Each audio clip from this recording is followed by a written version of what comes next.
Hey guys, it's been a while. It's been about 5 weeks or so since I did my last video. I promise to have more stuff on the way. I'm getting married in October. I went down to Florida to get some of that set up, ready to go.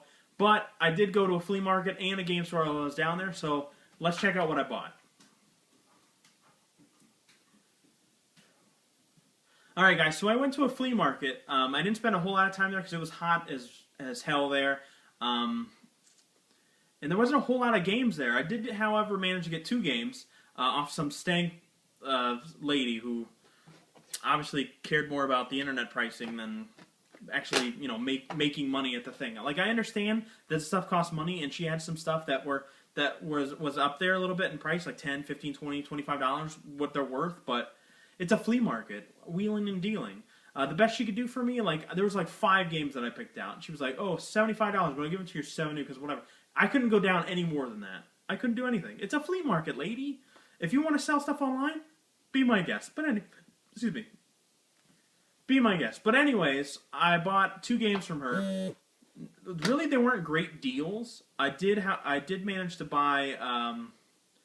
I bought 1 NES game. She was doing like $5 per NES game, which isn't really that great, especially depending on the title. And this one's around $5. It might be a little bit less. I don't remember, but it is Konami and it is NES. And you know that Konami plus NES means gold, because Konami made some great games. And I believe this one's a shmup, which is a shoot 'em up. This is Life Force. It's supposed to be a really good game from what I heard. I think the guys at Retro Liberty said it's a really good game. I think they picked it up once on one of their videos, but really, hopefully it's a really great game. I guess I sort of got a deal from her. I got it. She was like, listen, I'm gonna give it. I'll sell it for 15, but it's worth 30 online. I can easily sell it for 30. I tried to get it for 10. She wasn't budging. I think she said she lost like a grand at the casino the night before, so I think that's why she was being so stank. But anyways, I complete my Game Boy, my original Game Boy collection of Pokemon games. I got Pokemon Yellow for $15.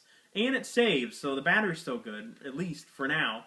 And it saves, so that's great. So now I have red right here. I got red and blue. Now I got yellow, which I'm super excited about. I've never owned yellow, so that's really cool. So I got that. So those are the 2 things I got from that lady. So stank. But anyways, then I went to a store called Monster Games. This place was really cool. Just a local place. It was relatively small. It was in a strip mall. But it was really cool. The guys were nice. I had a conversation with them, talked about my YouTube channel and about collecting in general, because I just really want to get my collection up and running. See, I'm getting stuff, which is great. It's just few and far in between, and I'm not getting any deals, which sucks. So I get less stuff because I'm not finding those guys on Craigslist or finding things at flea markets because it's non-existent. But anyways, I didn't really get terribly great deals, but I just wanted to buy some stuff, especially up to that flea market fiasco. So I got a couple games. I never heard of this one. I think I got this one for either $3 or $5. I don't remember. This one is called Mag Max. Pretty. I mean, it looks interesting from the cover. Looks like it might be a shoot 'em up, I guess. But I don't know. It looks really cool though. I've never heard of it before, so that's why I picked that one up. And then I saw Pat the NES Punk do a video on this particular game, so I felt like picking it up, especially because Pat did it. So Pat's a great YouTuber. So Amagon, and it looked like actually a pretty cool game.